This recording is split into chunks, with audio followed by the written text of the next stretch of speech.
Oke Tribuners, dimanapun Anda berada, saya Kresna Sumargo dari Tribun Network berada di Keuskupan Palangkaraya di Jalan Cilikriwut, kilometer 6, Palangkaraya, Kalimantan Tengah.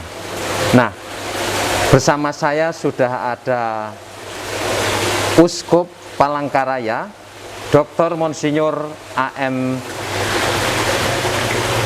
Sutrisna Atmaka, atau kita sebutnya Sutrisno Atmoko MSF, dan beliau ini adalah pemimpin Keuskupan Palangkaraya yang membawai seluruh umat yang ada di Kalimantan Tengah.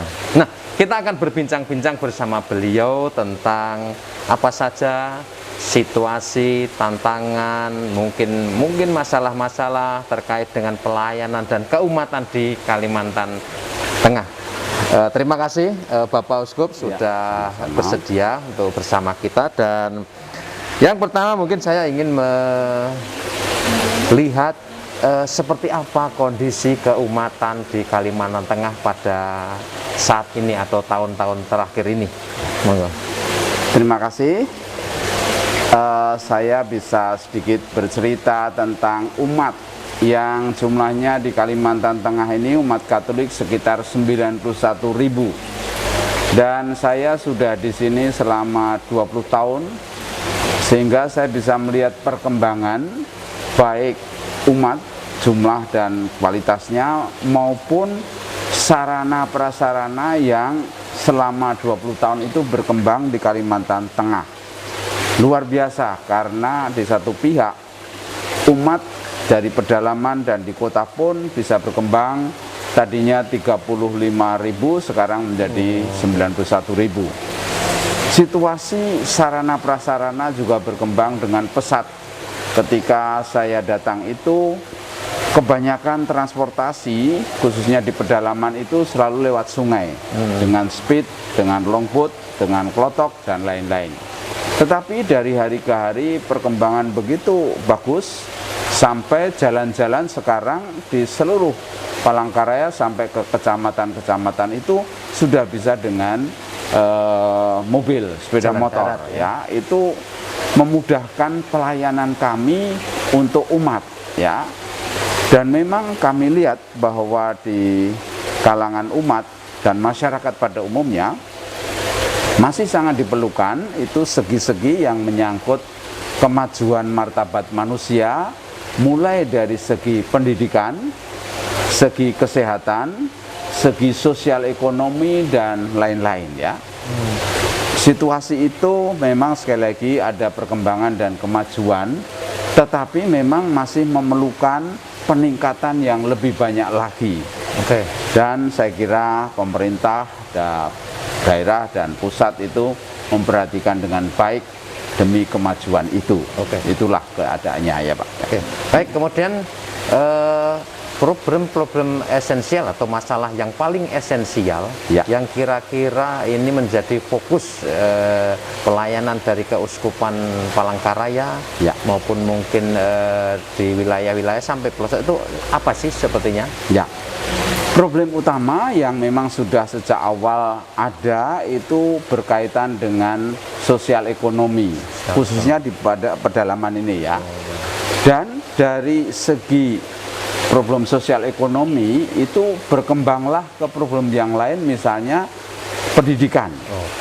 Karena kemampuan ekonomisnya itu terbatas, sehingga pendidikan, sekolah dan lain-lain juga sangat terbatas. Banyak yang tidak sampai lulus SD misalnya.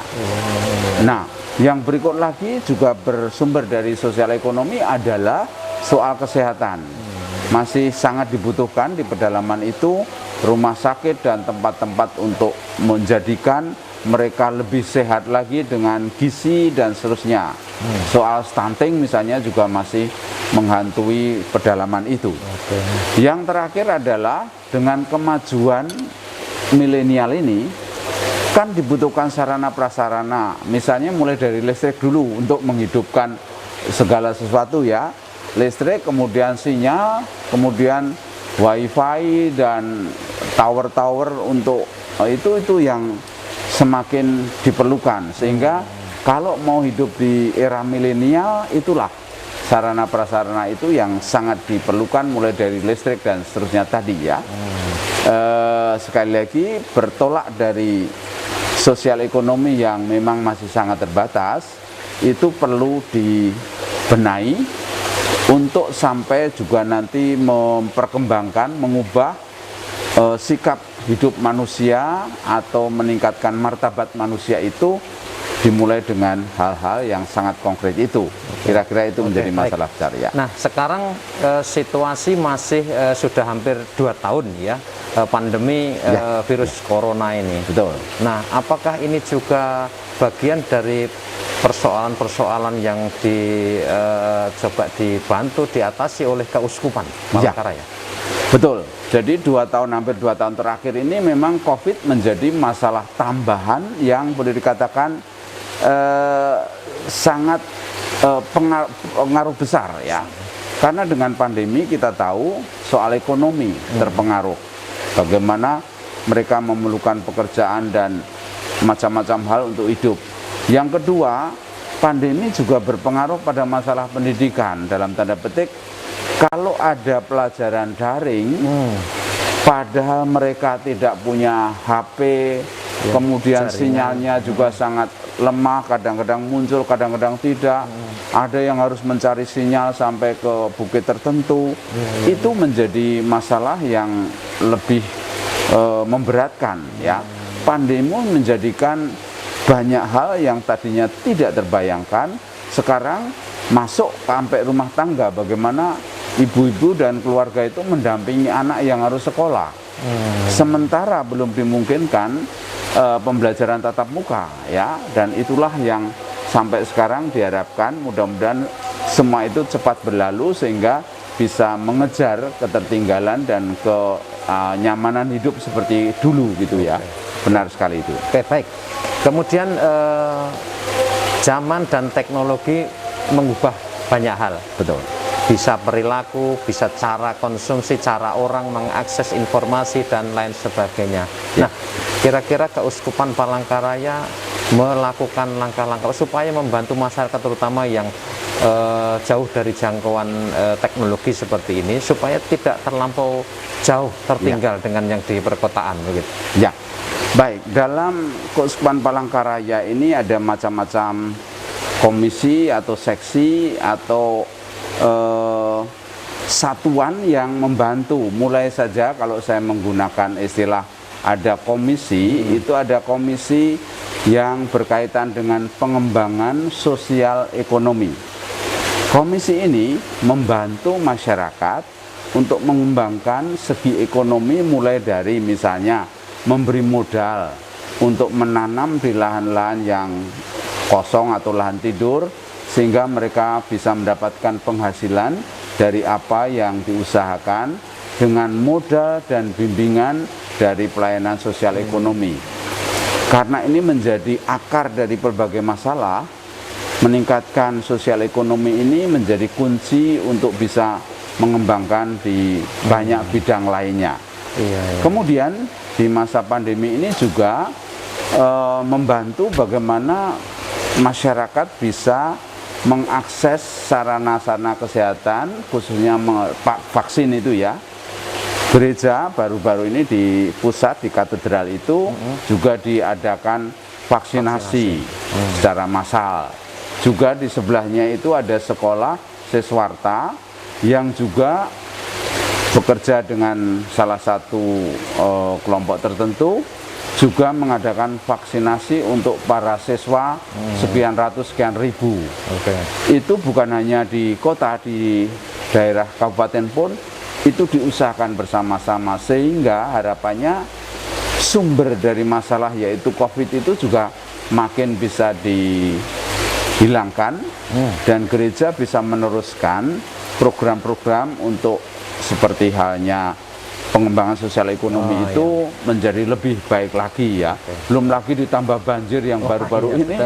Wah, kami harus mengerahkan apa yang disebut dengan Karitas Keuskupan, itu dana sosial untuk bencana ya.